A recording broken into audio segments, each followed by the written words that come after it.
de la clase. Y nada, voy a comenzar hablándoles un poquito sobre su examen, porque pues me imagino que todavía hay varios que están ansiosos porque no han recibido su calificación. Digo, ansiosos es un decir, no creo que tampoco estén tan desesperados, pero em, probablemente ya mañana con ustedes termine, porque ustedes son mi grupo más chiquito, entonces lo que pasa es que como son tantos grupos los que tengo, lo que hago es calificar de a poquitos de cada grupo, ¿sí? Como que no termino un grupo y comienzo otro, sino que prefiero que cada grupo, digamos, al menos algunos vayan obteniendo su resultado para que no tengan que esperarse hasta el final, digamos. Entonces, por eso es que varios han recibido su calificación, pero otros todavía no. Creo que solamente me quedan 5 de ustedes, entonces por eso les digo que ya mañana todos van a tener su calificación final, es decir, su calificación final, no, su calificación del examen. Em, Aún así les comento, creo que en general a ustedes les ha ido bien y eso me da tranquilidad porque hay muchos que desafortunadamente no he escuchado ni una sola vez, ¿no? Es decir, no conozco ni siquiera su voz, mucho menos su rostro porque bueno, jamás prenden la cámara. Em, y bueno, como que digamos, me alegra saber que aún así están ahí pendientes y que su trabajo lo demuestra. O sea, la verdad creo que todos los que he visto hasta ahora han elegido muy buenos temas. Desafortunadamente, ha habido algunos que quizá no les ha ido tan bien o que no les fue bien. Y creo que fue más, tiendo a pensar que sí hubo un pequeño, digamos, falta de concentración, no, más bien falta de atención a las indicaciones de lo que debían hacer. ¿Mm? O sea, el examen, el primer examen fue algo que yo vine anunciando desde el principio, cómo iba a ser, que ustedes eligieran el tema, que lo hablaran en términos éticos, que la idea no era que se evaluara a partir de la perspectiva o creencias particulares de ustedes, sino que tuviéramos un elemento común, elementos que yo les iba a ir proporcionando a lo largo de ese primer bloque temático y que en efecto lo hice, ¿no? Cosas como discutir si el acto es libre o no, de acuerdo a 4 tipos de libertad diferentes, cosas como discutir si es acorde o no a la naturaleza humana. Y por último, cosas como qué tipo de valores morales se le pueden aplicar, ya sean virtudes o vicios, de acuerdo a si cumple o no con este punto medio, punto de equilibrio de la naturaleza. Entonces, de nuevo, varios de ustedes lo hicieron muy, muy bien. Creo que hay 10 o al menos 9. Sí, aquí tengo sus calificaciones. Sí, hay un par de 10, hay varios 9, 3 10, 4, 4. Pero las personas que no les fue bien fue porque olvidaron esto último, ¿sí? O porque lo hicieron desde su perspectiva personal o porque sencillamente pues no hicieron la valoración, investigaron un tema, me lo presentaron y de hecho créanme que traté de no ser tan estricta quizá a la hora de calificar porque yo tengo en mi agendita, voy anotando, digamos, cada vez que yo evalúo un examen y más exámenes de este tipo de mis materias que pues son de pregunta abierta, entonces quizá no es tan fácil como en un examen de administración, de matemáticas, de qué sé yo, que tienen digamos como resultados específicos que o está bien o está mal la respuesta. Entonces, lo que yo estaba considerando era, uno, que hubiera una exposición del tema, pero con eso yo les dije, ni siquiera es que tengan que hacerme una super investigación ni nada por el estilo. Entonces, a esa yo solamente le estaba dando un punto. A la parte de si es un acto libre o no, le estaba dando 3 puntos. A la parte de si es conforme a la naturaleza o no, les estaba dando 3 puntos. Y a la parte de aplicar valores morales, virtudes o vicios, le estaba dando 3 puntos. Cuando empecé a calificar y me di cuenta que habían casos en donde esta última parte la olvidaban, pues la verdad se me hacía como, quizás sí de pronto, pues no sé si injusto, pero a lo mejor sí, digamos, muy duro para ustedes que en su primer examen se sacaran 1.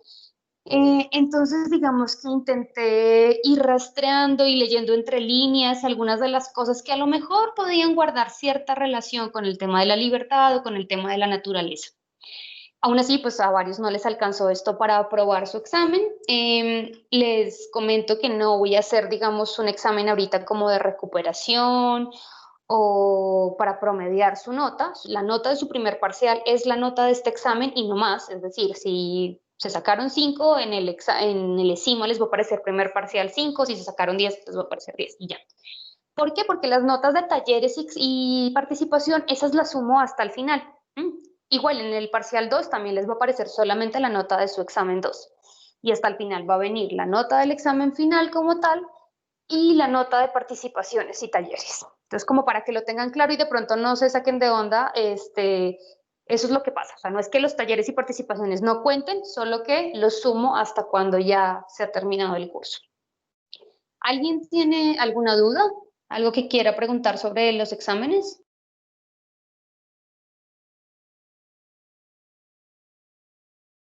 Sí, Gámez, Juan Carlos, ¿tienes pregunta? Sí, bueno, es que yo no sé si en el examen buscaba que fuéramos más sistemáticos a la hora de aplicar pues lo que viene siendo todo lo que se tenía que explicar, porque yo Ujú. fui como más bueno, no fui sistemático más bien. Expliqué ya casi todo al último y no sé si usted busque que seamos más sistemáticos respecto a lo que nos está enseñando, o sea, más claros en las ideas o más libres a la hora de redactar. Sí, o sea, yo no les di, digamos, indicaciones como precisas de tienen que poner un subtítulo que diga descripción, otro subtítulo que diga libertad, ¿no? Algunos lo hicieron así, otros no, otros me hicieron, digamos, como el discurso de corrido. Y en efecto, digamos, no era un criterio que tuviera en cuenta a la hora de calificar, como de los que me lo dividieron, 5 o 10 o lo que sea, no. Pero lo que sí, en efecto, favorecía a los que fueron más esquemáticos es que para ustedes mismos es mucho más ordenado y fácil hacer cada una de las partes que tenían que hacer en la evaluación, ¿sí? Mientras que si lo hacían así de corrido o lo juntaban al final, se les pasaban cosas. Entonces, ahorita, digamos, no tengo como muy claro casos particulares, pues porque son 3 grupos de ética, entonces de pronto mezclo aquí algunos casos con los de ustedes. Pero, por ejemplo, algo que pasaba mucho, que le pasó a varios, es que al final decían, bueno, sí, este acto podríamos decir que es valiente, por decir algo, ¿no? Pero no me explicaban, bueno, pero ¿cómo se llega a decir que un acto es valiente? Para decir que un acto es valiente, es decir, que tiene la virtud de la valentía, ya estamos hablando de valoraciones morales. Para hablar de valoraciones morales hay que hablar de ese punto de medio y punto de equilibrio en la naturaleza. Si estamos hablando de un punto medio, entonces hay que hablar de la naturaleza. Si estamos hablando de la naturaleza, entonces vamos a tener que hablar de si ese acto humano, qué relación tiene con la parte intelectiva, con la parte sensitiva, con la parte vegetativa, si es que el acto tiene relación con estas partes, ¿no?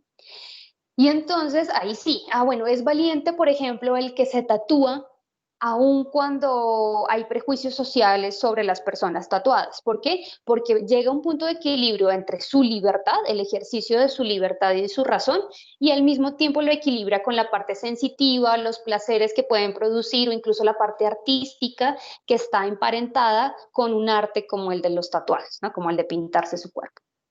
O equilibrio, ay Dios santo, perdón, hay una mosca y me desespera.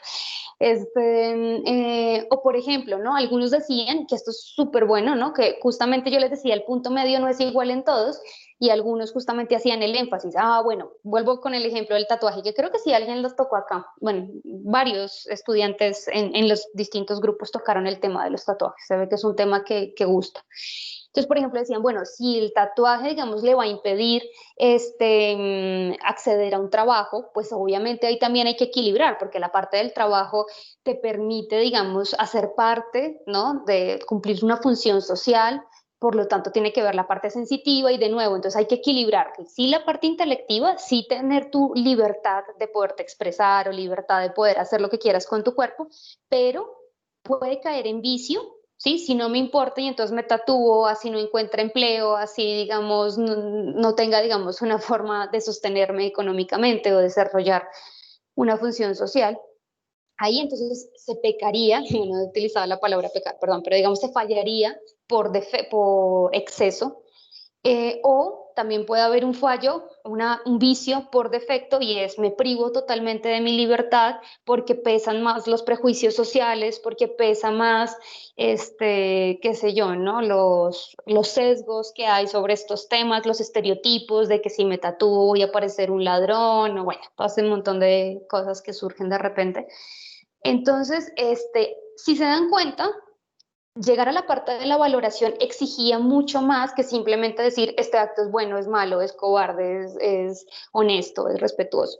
¿Sí? Para hablar propiamente de virtudes o de vicios, tenían que desarrollarlo todo de la mano de la naturaleza humana, del equilibrio entre la naturaleza, de cómo ese acto estaba relacionado con cada una de las partes de la naturaleza. Ahí es donde ayudaba ser esquemático. ¿Sí? No era necesario ser esquemático, pero sí hacía la labor un poco más sencilla. ¿Sí se entiende, Gámez? Sí, algo así. Ok, de todas formas, puedo volver a revisar tu examen si es lo que quieres. A ver, voy a poner aquí, revisar. Este, mm, y quizás si algunos de los que se sacaron 10 me autorizan, digamos, como a compartir su examen, como para que a los que les fue mal tengan una idea más o menos de cómo era que debían hacer las cosas. Bueno, esto de nuevo es solamente si me autorizan, si no, pues obviamente no voy a exponer el examen de ninguno. Varios trataron temas, por cierto, creo que fue aquí Oscar, no me acuerdo si hubo alguien más, el tema del maltrato animal o el tema de la humanización de mascotas, todos esos temas van a ser súper interesantes cuando veamos la parte de la ecología. O sea, la verdad los felicito porque en general, incluso los que no desarrollaron bien la segunda parte del examen, o sea, la parte de la valoración, que sí era la más importante, aún así propusieron temas muy buenos. Entonces, creo que alguien también, no fue aquí, con otro grupo que alguien, de repente salen con temas que yo ni me imagino que pueden tocar, como viajes intergalácticos y no sé qué cosas, pero lo mezclaron súper bien con temas de inteligencia artificial, ¿no? ¿Qué va a pasar cuando la vida en este planeta se acabe y entonces haya que enviar embriones a otros planetas y que sean educados por robots? Y... la verdad es que yo no les ponía ningún límite con el tema que tenían que escoger, podían ser muy creativos o podían irse por uno de los temas de debate actual, cualquiera de las dos cosas. Hablaron de marchas feministas, cosas súper interesantes, de verdad. Entonces, por ese lado, digamos, también quiero que quede claro que no intervenía para nada el tema que escogieran en la calificación, ni la postura, digamos, o sea, a veces se revelaba posturas personales, tampoco tenía nada que ver, pero el objetivo del examen no era evaluar estos actos conforme a lo que a mí me parece, sino conforme a la naturaleza humana, ¿no? Que es algo que puede ser cuestionable, ¿eh? Yo no estoy diciendo que no lo puedan cuestionar, pero lo que se les pedía que hicieran en el examen era eso, no era otra cosa, no era hablar desde lo que ustedes creían o lo que les parecía, o no, eso no era el examen. Listo, ¿alguien más tiene alguna duda con respecto a esto? No, ¿verdad? O sí, alguien vi que tenía la mano levantada, no sé si ya la bajó, no, ya la bajó. Ok, son 17. ¿Quién falta? Es que no puedo hacer hoy pase de lista porque por alguna razón en la tablet siempre me aparecía la lista de asistentes y hoy no me aparece. Bueno, supongo que en mi computador también puedo tomar captura de pantalla, pero quisiera más bien saber, Andrés Salas dice que está saliendo. Alejandra, no, ¿quién? ¿Ustedes se ubican? ¿Quién falta? Ulises. ¿Ulises? ¿Carlos? Aquí está el Ulises. No, Carlos Ulises está ahí. Falta Luz. Oh. ¿Quién falta? Luz, ¿Lu? creo. Luz. ¿Luz? Sí. Ah, sí, Luz de Falta también Guadalupe. Jorge Humberto.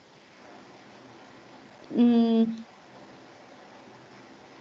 ¿Jorge Humberto? ¿Quién es Jorge Humberto? Yo ni siquiera sabía que había un Jorge Humberto. Falta Luz y Es Iker. que le dicen Iker. ¿Quién es? ¿Cuál es el apellido de Jorge Humberto? Ah, ya, Velasco. Pero Velasco Delgado sí lo vi ahorita. No, en efecto, no está tampoco. Ok. Entonces voy a anotar los que no están, que es robótica. Es Jorge, Luz de Guadalupe. Creo que no más. Creo que no hace falta nadie más. Bueno, si alguien más falta y ustedes me lo pueden hacer saber. me serviría. Bueno, ok, listo. Podemos entonces... Ay, creo que alguien escribió en el chat. Aquí ando. Sí, Carlos, no te preocupes, ya te había visto. Ok, podemos entonces ahora sí iniciar con el tema de esta semana. Ahorita justamente que en sus exámenes les decía cómo la idea no era exponer esta postura relativista con la que muchos de ustedes comenzaron el curso y que a lo mejor a la fecha siguen sosteniendo, y es que hay ciertos actos humanos o todos los actos humanos no pueden ser valorados como buenos o como malos objetivamente, aun cuando vimos que pueden haber herramientas como la de la naturaleza humana que sí nos permiten hacerlo, y que además estos juicios objetivos o juicios universales no significa que omitan o pasen de largo particularidades propias de cada caso. Que eso a mí me parece muy importante, y por eso en el primer bloque temático les presenté una postura como la aristotélica, porque se me hace, y ahorita ustedes lo van a ver a lo largo de este segundo bloque que veamos otras posturas, a mí se me hace que la aristotélica es como la más equilibrada. O sea, nos presenta un modelo objetivo, que es el de la naturaleza, de nuevo, todos tenemos parte vegetativa, sensitiva, intelectiva, pero a la hora de aplicar propiamente los valores, ya sean virtudes o vicios, aplica todo este rollo del punto medio que no es igual en todas las personas, que responde a distintos factores, lo que nos permite hacer una evaluación objetiva, pero de nuevo una evaluación que tome en cuenta las particularidades de cada caso. Entonces, yo creo que en ese sentido, el relativismo, al menos frente a una postura como la aristotélica, tiene mucho que perder. Sin embargo, me parecía interesante comenzar este segundo bloque temático poniendo, digamos, el surgimiento de este relativismo, porque el relativismo que ustedes sostenían al principio del curso no es que sea novedoso, que sea único, que yo pueda decir, ay, no, esto es de las generaciones de ahora, ¿no?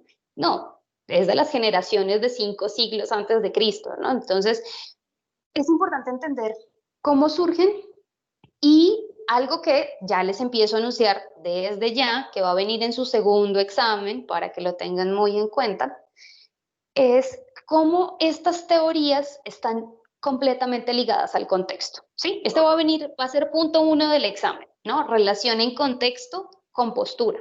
Entonces, vimos estas dos posturas esta semana, una el relativismo y otra que parece su cara opuesta, que es este idealismo platónico, que al igual que el aristotelismo postula las virtudes como cuestiones objetivas y universales, pero esta objetividad y universalidad platónica es mucho más extrema que la aristotélica, si se fijan, porque mientras que para Aristóteles la parte de la naturaleza está estrechamente ligada a la parte corporal, y tanto así que, por ejemplo, Aristóteles nos va a decir, los placeres incluso van a motivar en muchas ocasiones el comportamiento ético. Para Platón, si recuerdan esta diapositiva del carruaje alado, para Platón la razón tiene que, por decirlo de algún modo, casi que reprimir las pasiones, porque las pasiones es lo que nos atan a este cuerpo, y este cuerpo es la cárcel para el alma. Si queremos actuar virtuosamente, tenemos que irnos desprendiendo de las pasiones y de la parte corporal para llegar propiamente a este mundo de las ideas. ¿Por qué? Porque las virtudes para Platón son ideas, estas entidades estables, necesarias, inamovibles, eternas, etc., ¿no? Entonces, ¿cómo es que surgen dos posturas tan contrarias en una misma época, ¿no? Entonces hay que primero hablar un poco de esa época, y para eso, digamos, era el video complementario obligatorio que les puse. Alguien que me diga qué observó en este video, que me describa más o menos de qué trata el video. Pues habla de cómo antes se tomaban las decisiones y, bueno, no sé si lo entendí bien, pero resulta que hacían como una conferencia entre todos los hombres y hablaban de una postura o dialogaban algo. Entonces después hacían una reunión en donde se embriagaban, y si sonaba bien la propuesta, después pues le daban como seguimiento, y me parece eso como que muy raro, y ya pues la tomaban. Ok, Daniela, bien. Sí, el video estaba totalmente orientado a mostrar y a matizar, de hecho, un poco nuestra idea de Grecia, porque antes de ir, digamos, porque creo que Daniela explicó muy bien el video, pero antes de ir justamente a lo que el video nos muestra, ¿qué ideas ustedes tienen de Grecia? ¿O qué ideas tenían? O bueno, no sé si algo cambió con el pequeño video que les pasé, pero ¿qué ideas en general uno tiene de Grecia? ¿Cómo le describen a uno la antigua Grecia, no la Grecia actual, la antigua Grecia, que es la génesis y el origen del pensamiento occidental? ¿Qué ideas tienen ustedes?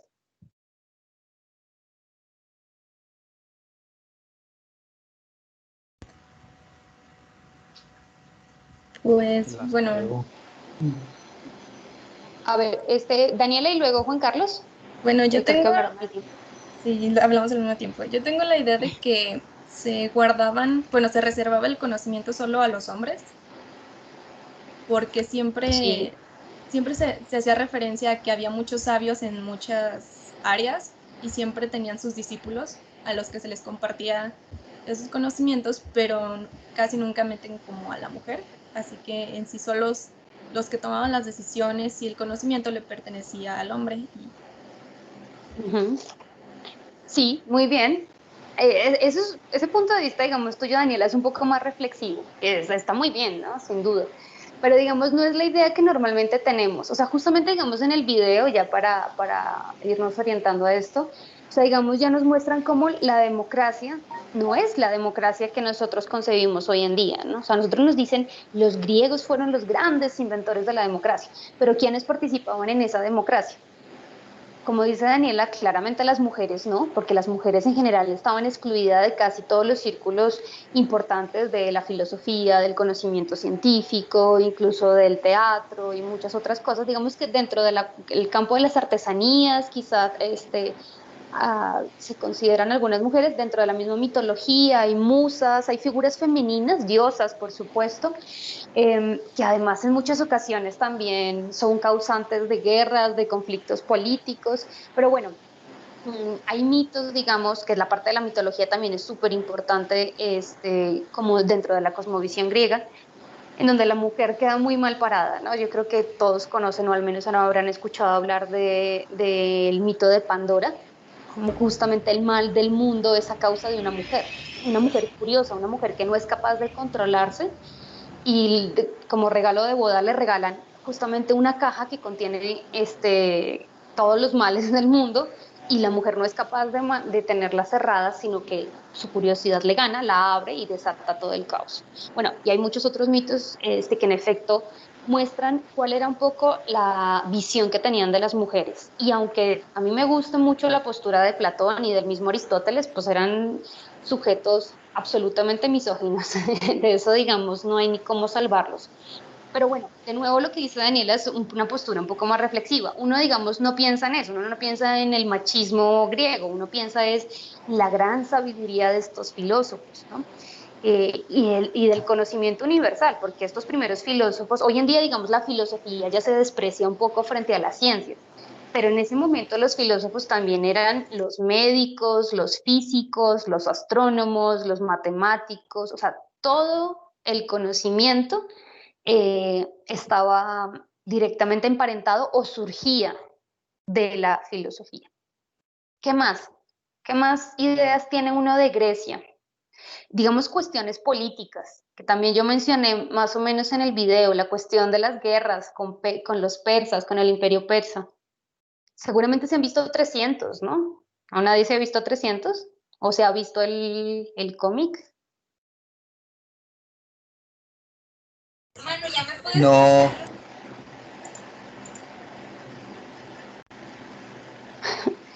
Ahorita yo me acuerdo que Juan Carlos tenía la palabra, ¿no ibas a decir algo más cuando después de Daniela? Ah, bueno, es que en el video sí muestra muy bien cómo está la relación entre hombre y mujer. Incluso se ve mucho con los esclavos, que el esclavo hombre es el que enseñaba al niño. Pero lo que no me quedó muy claro es cuando vuelven a hacer la junta, este, que va el nuevo barco a alcanzar a los otros. Estoy ahí, ya no me quedó muy claro qué trataba de explicar exactamente el video. Ok, bien, listo, ya vamos a eso, porque eso va a ser fundamental para poder entender justamente al primer grupo que vamos a ver, que son los sofistas. Pablo, ¿quieres decir algo o tu poquito está prendido por alguna razón?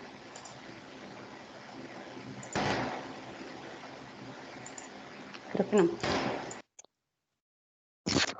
Ok, creo que no. Bueno, atendiendo a la pregunta de Juan Carlos y para ya entrar completamente en materia, no solamente entonces esta democracia griega es una democracia exclusiva para pocos, sino que además no tiene, digamos, el orden o la estructura con la que uno concibe hoy en día la democracia. O sea, la democracia era básicamente un aplausómetro.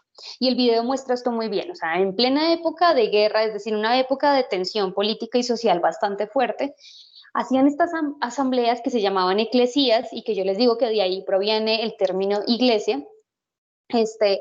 Estas asambleas alguien se subía como una especie de estrado y decía, digamos, su opinión frente a temas incluso de guerra, como lo muestran en el video, y si la gente estaba de acuerdo con esa persona, levantaban la mano y así pasaba uno tras otro y lo mismo, ¿no? Todos tenían, digamos, la oportunidad de expresarse y la opinión que más favorable fuera, o sea, la que más aplaudida fuera prácticamente, esa era la decisión que se tomaba. Ahora, ¿qué es lo que muestra el video? Que curiosamente la persona que es dejada por fuera, es decir, una mujer, es la que luego le dice a su esposo, oiga, esa decisión que tomaron es muy drástica, es una decisión de guerra que no es la más sabia de todas. Este hombre va y luego lo comenta en los banquetes, que los banquetes era algo muy popular en Grecia. De hecho, uno mira que incluso filosofía como la misma de Platón surge. Hay un diálogo muy famoso que se llama justamente El banquete, porque eran lugares en donde se discutía de política, de filosofía, de ciencia, de cómo instruir a los jóvenes, de temas religiosos, sobre el amor. Digamos, el banquete de Platón trata sobre el amor. Entonces, estos banquetes se discutía de todo, ¿no? Y Daniela lo describía muy bien ahorita, ¿no? Como ahí se emborrachaban y de repente es en esos espacios donde se ponen a repensar las ideas que se tomaron en la eclesía y caen en cuenta que la decisión que se tomó es mala, vuelven a citar a otra eclesía para volver o más bien para revocar la decisión anterior y ya es un poco tarde porque ya el barco ya zarpó hacia, pues esta como isla creo que es, no recuerdo cuál es la región que supuestamente van a ir a esclavizar. Ok, todo esto para revelar cómo el sistema democrático ateniense tiene un montón de fallas, ¿no? O sea, sí, es verdad, en la gran Atenas, la cuna de la civilización de Occidente, ve surgir la filosofía, la ciencia, las artes, los deportes, ¿no? No olvidemos que de ahí son las grandes olimpiadas y todo este rollo, es verdad, tiene parte de verdad, pero también hay otra parte, digamos, que se desconoce mucho, y es que no eran, digamos, estructuras, organizaciones perfectas, y que de hecho este predominio de Occidente ha sido muy nocivo en muchas otras áreas, como en la misma ciencia, en la misma filosofía. Ahorita, bueno, no sé si ustedes en ingeniería robótica vean esta materia. Ahorita también les estoy dando a ingenieros de biomédica una materia de ciencia y tecnología, en donde justamente estoy intentando explicarles algunas cosmovisiones de Oriente que quedan totalmente ocultas. O sea, pese que digamos nuestras matemáticas, la aritmética no es occidental, y estudios en aritmética, estudios en astronomía, estudios en medicina habían comenzado antes que en Grecia, comenzaron en la India, comenzaron en China, ¿no? Y tristemente, digamos, son cosas que se desconocen. Y no solo se desconocen, sino que también ha estado viciada por cuestiones políticas, como por ejemplo lo de la lucha entre griegos y persas, ¿no? O sea, se ve con admiración y más si, digamos, uno ve de nuevo una película como 300, casi que uno se llena de ese fervor que uno quiere que espartanos y atenienses le ganen a los persas, ¿no? Pero lo cierto es que gracias al imperio persa, pues también se originaron muchos de los conocimientos que hoy tenemos. ¿Sí? Toda la filosofía presocrática que llaman, todos estos filósofos de la naturaleza, todos los primeros, digamos, observaciones astronómicas se dieron gracias a que el imperio persa permitía una paz en las ciudades de Asia Menor, que si no hubiera estado probablemente, o si no lo hubiera habido, digamos, probablemente no hubiera existido, y que después, con un imperio griego como el de Alejandro Magno, que vamos a verlo un poquito más la siguiente clase, vamos a ver que al contrario, se desata el caos total, ¿no? Y, y como además, cuando se empiezan, digamos, a arraigar ideas tan grandes como es que la cultura griega, perdón, es la verdadera cultura, ¿no? Se empiezan a celebrar cosas también como todo este periodo de helenización. Helenización significa justamente llevar la cultura griega, porque los griegos son los helenos, los hijos de la diosa Helena, a otros lugares, porque es que los otros lugares son unos bárbaros. Sí, es como desafortunadamente muchos ahorita también se replican en estos modelos se replican actualmente, y uno quiere que, muchos en México quieren que la cultura gringa, digamos, se impregne acá, pero al mismo tiempo muchos ven a Centroamérica como unos bárbaros que hay que ir a culturizar con la cultura mexicana, ¿no? Y entonces se sorprenden, ¿no? ¿Cómo es que en Centroamérica no comen esto que en México comemos? ¿Cómo es que no hablan de esta manera? Hay que enseñarles a esos bárbaros estas otras cuestiones. Entonces, aquí ya tenemos un panorama mucho más amplio de quiénes eran los griegos. Obviamente faltaría mucho por hablar, mucho por discurrir, pero al menos yo quería que viendo este corto video nos hiciéramos una idea un poco más precisa de lo que realmente era la democracia ateniense, porque es en esta democracia en donde personajes como los sofistas van a tener un lugar bien particular. O sea, ¿quiénes eran estos sofistas? Como les mencionaba en el video, eran sabios, conocedores de medicina, de política, de astronomía, pero tenían artes muy particulares, muy importantes dentro del aspecto político, que eran el arte de la retórica, de la lógica, de la oratoria, básicamente del saber argumentar y del saber convencer a otros. ¿Por qué este es un arte tan importante en esta época? Porque si vieron el video, y como les decía hace un momento, en estas eclesías, pues si las decisiones se toman por aplausómetro, ¿quiénes son los que van a triunfar políticamente? Pues el buen orador, el que sepa convencer a los demás. ¿Mm? Entonces, frente a una postura como esta, o frente a un arte, porque de hecho a la sofística se le conoce como todo un arte, surge una postura como la de Platón, que decimos que es una postura idealista porque para Platón, pues justamente la verdad en general, el conocimiento en general, pero la verdad ética en particular, las virtudes, pues son estas ideas, ¿no? Estas entidades que trascienden incluso toda nuestra realidad y que todo lo que nosotros percibimos realmente es engañoso, es apenas una sombra de eso que realmente es, ¿no? Entonces, aquí surge un conflicto que también está marcado por cuestiones, por ejemplo, de xenofobia, es decir, de rechazo y de discriminación al extranjero. ¿Sí? El sofista también es visto de mala manera porque es un extranjero que viene con estas ideas, viene a desestabilizar la política ateniense y además de eso está cobrándole a nuestros ciudadanos por estos saberes que está brindando.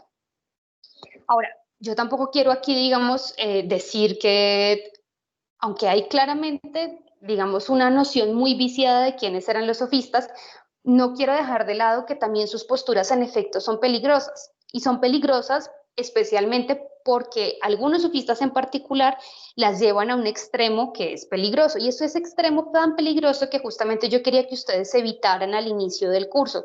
¿Sí? Cuando ustedes decían, no, pues es que más bien cada quien que determine qué es lo bueno y qué es lo malo. ¿Por qué esto es peligroso? Uno, porque genera en efecto desestabilización social, ¿sí? Si cada quien aquí llama lo que es bueno y cada quien dice lo que es malo, pues entonces los acuerdos comunes y los contratos sociales que hacen que funcionemos en sociedad se romperían. Pero además a nivel existencial o a nivel personal también es peligrosísimo. ¿Por qué? Porque de hecho del relativismo surgen posturas como la del escepticismo y más actualmente, más de manera más contemporánea, posturas como el nihilismo. No sé si alguien sepa aquí qué es nihilismo. No sé si como buenos adolescentes que fueron en algún momento leyeron a Nietzsche. Yo creo que adolescente que se respete lee o tiene al menos frasecitas en Facebook de Nietzsche. ¿No? ¿Nadie? No fueron ese tipo de adolescentes. Ok. Para decir de manera muy resumida, el nihilismo consiste justamente cuando se dice, bueno, todos estos valores que han sido históricamente asignados a las cosas y que además están muy impregnados de una visión religiosa, todo esto en realidad no tiene sentido. ¿sí? No se puede decir que esto es bueno, no se puede decir que esto es malo. Pero entonces al hacer eso, las cosas mismas y la vida misma empieza a carecer de valor, ¿sí? Ya no hay un valor inherente a las cosas. Y si las cosas y si la vida no tiene valor, pasa a ser un sinsentido. Entonces no vale la pena vivir una vida que no tiene un valor propio. Esas son crisis, digamos, existenciales que se llegan a partir del nihilismo. Si no podemos establecer valores universales, valores objetivos, la vida entonces carece por completo de sentido. ¿Sí se entiende la transición?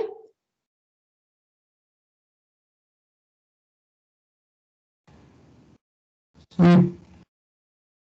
Vale, gracias, Marcos. Ok. Bueno, voy a parar de hablar porque ya estaba hablando mucho. Solamente quería, digamos, como resaltar los puntos más importantes y especialmente resaltar cómo estas posturas tienen que ver o están tan estrechamente ligadas a su contexto. Ahora, vamos a la segunda parte del examen, punto 2 del examen, solo van a ser 2 puntos. ¿Qué tan vigentes son estas posturas o qué tanto nos son útiles para evaluar muchos de los actos que vemos hoy? Sí, la primera pregunta del taller justamente consistía en que ustedes dijeran cuál de estas dos posturas, es decir, luego me preguntaron en el foro, ¿cuáles está hablando? Me refería a los sofistas por un lado y a Platón por el otro. ¿Cuáles de estas dos posturas podrían ser las más adecuadas o las más convenientes o incluso las más correctas para poder establecer juicios éticos? Entonces aquí les doy la palabra a ustedes. ¿Quién quiere responder esta pregunta 1?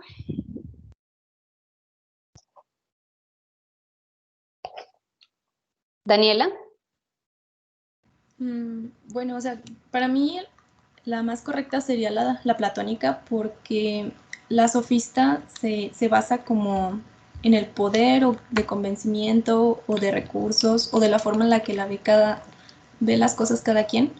Y la platónica, a lo que yo entendí, se basa más como en el hecho de investigar y razonar cada situación, abriendo paso a una nueva verdad y aplicarla de una forma que sea un poco más, bueno, que sea mejor el juicio ético que se le da.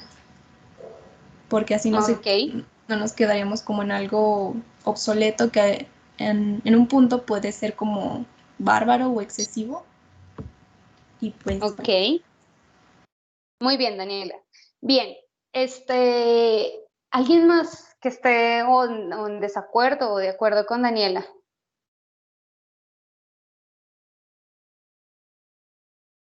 Participen voluntariamente para que yo no tenga que ponerme como maestra de escuela a decirles, a ver, Oscar Eduardo, participa.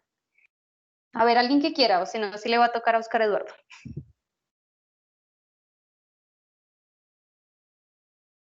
Ok, Oscar Eduardo.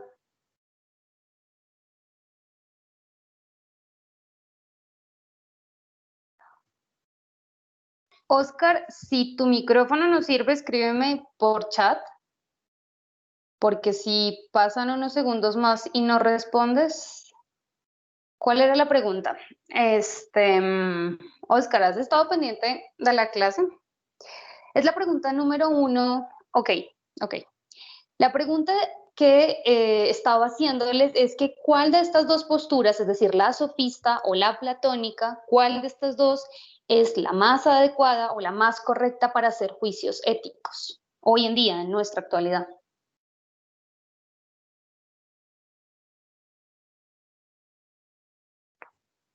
Como Oscar, veo que si me ha escrito es porque no tiene micrófono. Entonces, Oscar, te voy a dar unos minutos para que vayas respondiendo y antes de eso, otra persona que funcione su micrófono para irle dando chance a Oscar de que escriba. A ver, Marcos, que yo sé que tu micrófono funciona porque ahorita hablaste.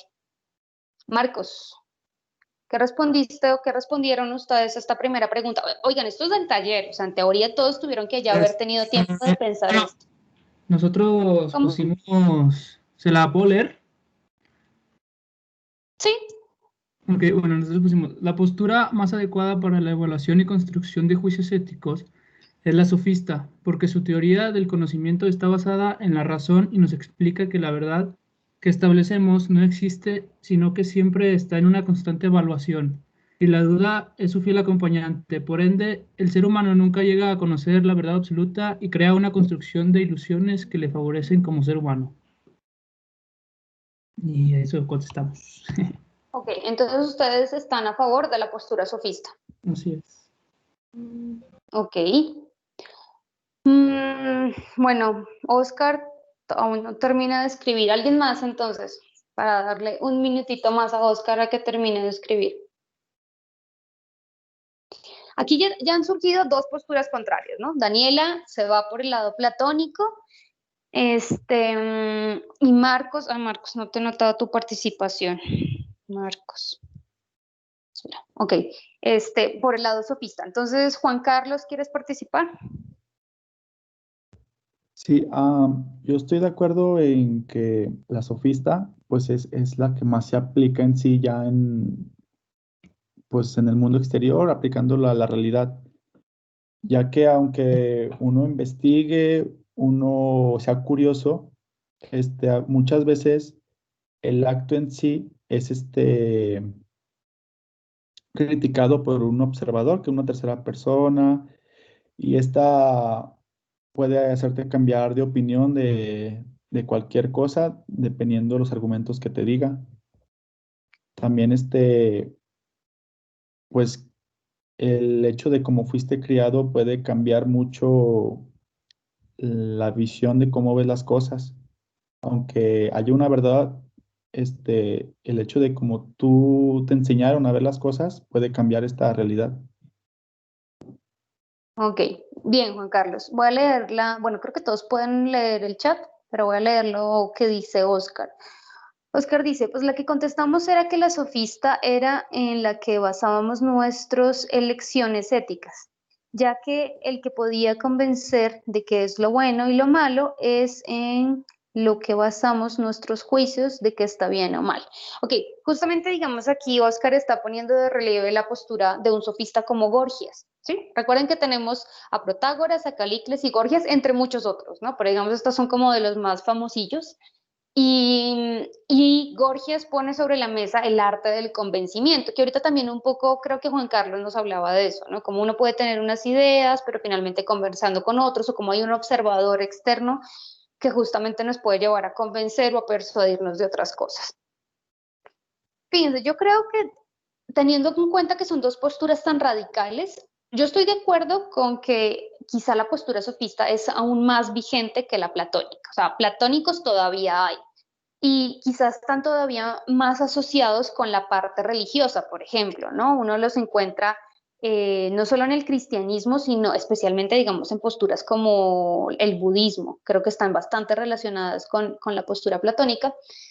Em, pero pero como aquí de lo que se trata no es de qué es lo que más ocurre, sino cuál es la postura más adecuada, teniendo en cuenta lo que dije hace un momento, ¿no? Cómo el relativismo nos puede conducir a un nihilismo, es decir, así cada quien puede decir lo que es verdadero o falso, si cada quien me puede convencer, y entonces yo hoy hablo bueno, ustedes hoy me están escuchando a mí, y de repente digamos que yo tengo un poder de convencimiento sobre ustedes, para poner un caso concreto.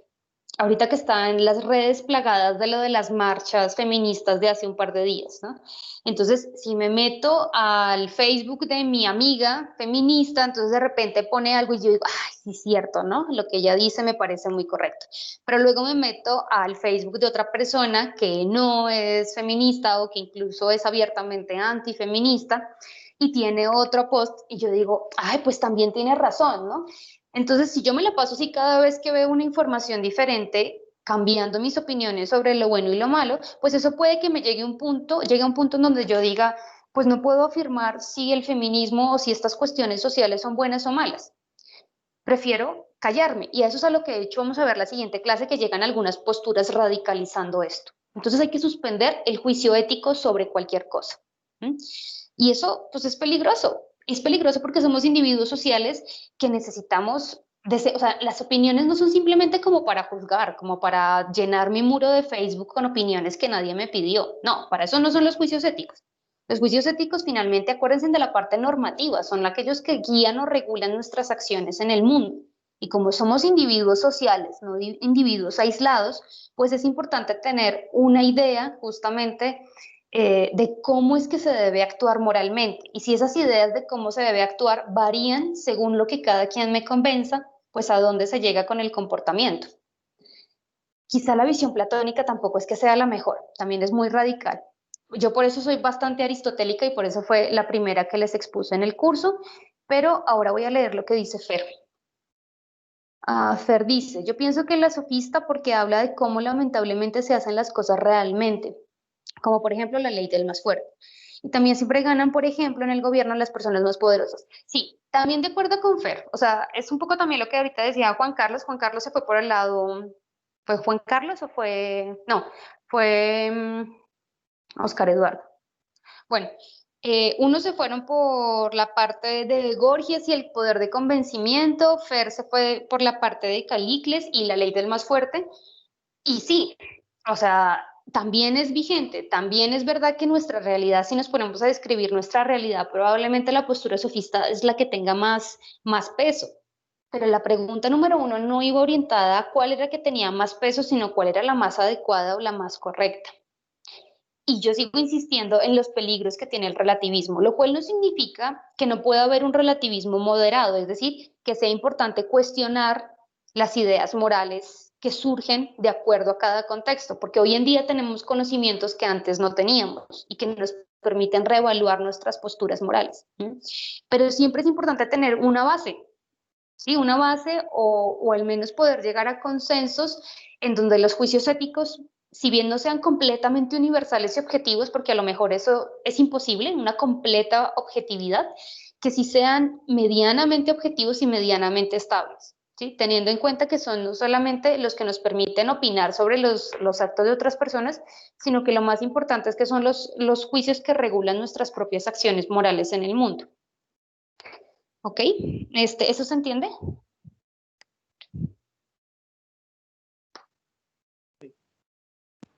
Sí. Ok, ok. Quiero ponerle la participación a Fer, pero se me va. Ok, listo. ¿Alguien más que quiera opinar sobre esto último que estamos comentando o alguien que tenga alguna pregunta?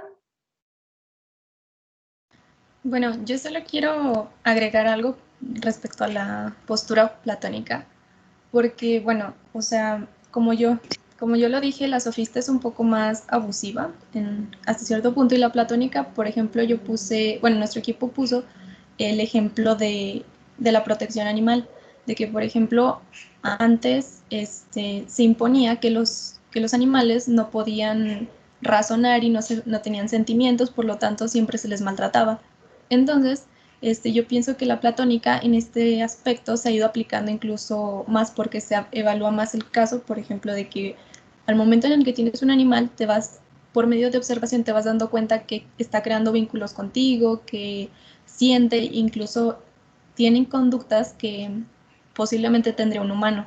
Entonces, esta se reevalúa y dicen, ok, el animal tiende a tener sentimientos, siente dolor, siente angustia, siente muchas cosas y por eso me apego más a la platónica porque permite reevaluar un aspecto o un caso y pues adaptarlo como, bueno, como si fuese algo más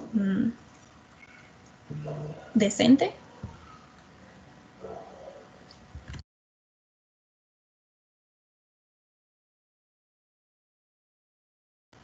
Estar silenciada, maestra. Gracias, Daniela. Sí, es que como tomé el té, ahorita ya que me di cuenta que sí se escucha cuando tomo, entonces decidí que silenciarme. Ok, gracias. Em, Perdón. Oigan, estoy volviendo a tomar captura de pantalla porque ahorita que estaba viendo, de los 20 estudiantes que habían al principio, ya solo quedaron 14. Entonces, para que le informen a los compañeros que se fueron, que volví a llamar lista, a tomar lista.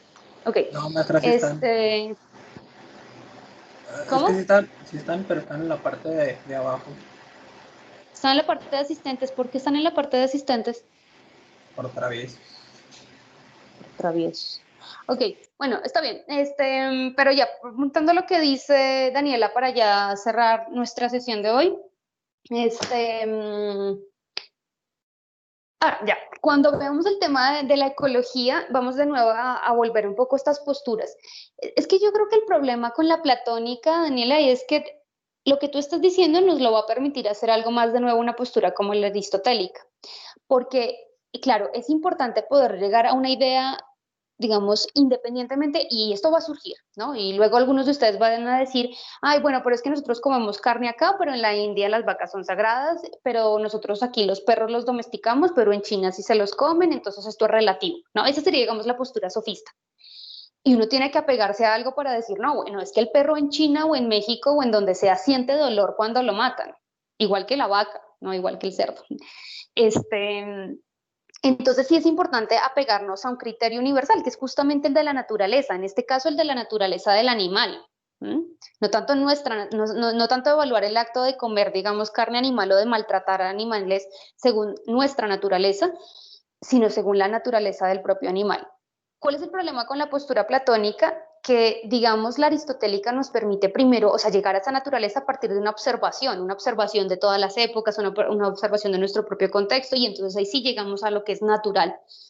Mientras que la postura platónica, esta idea de lo que sería bueno, de lo que sería justo, de lo que estaría bien para el animal, está puesta de manera trascendental, es decir, llegamos a ella cuando depuramos todo lo que tiene que ver con nuestra realidad.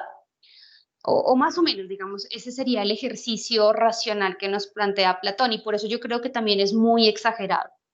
Y yo quería comenzar, digamos, este segundo bloque temático con estas dos posturas que sí son muy extremas, un poco no tanto como para que necesariamente se fueran por una, digamos que si a mí me dieran a elegir, yo también me iría más por la platónica, para ser honesta, pero aún así la matizaría un poco porque sí puede llegar a ser demasiado extrema y más si uno toma en cuenta de nuevo cuestiones del contexto social en el que Platón está hablando de esto, en donde el actuar virtuoso está destinado solo para el filósofo, es decir, solo para los hombres que tienen cierto, digamos, nivel social, eh, y eso, digamos, sacaría de entrada a un montón de gente, nos sacaría a nosotras mismas como mujeres para comenzar, pero sacaría a muchas otras personas, ¿no? Entonces, ese es el problema con la postura platónica. Entonces, hoy vimos estas dos posturas, vimos la relación con su contexto, vimos cómo ambas tienen cosas a favor en términos de cómo ambas pueden ser vigentes, cómo las podemos encontrar aún veintitantos siglos, 24, 25 siglos después, pero cómo también ambas tienen algunos problemas. Entonces, pues nada, espero que lo hayan comprendido. De todas formas, si les quedan dudas, no olviden que mañana tenemos foro, utilícenlo los que quieran para comentar, para preguntar. Y pues nada, sería todo por la clase de hoy, chicos. Cuídense mucho y nos vemos nuevamente entonces la otra semana.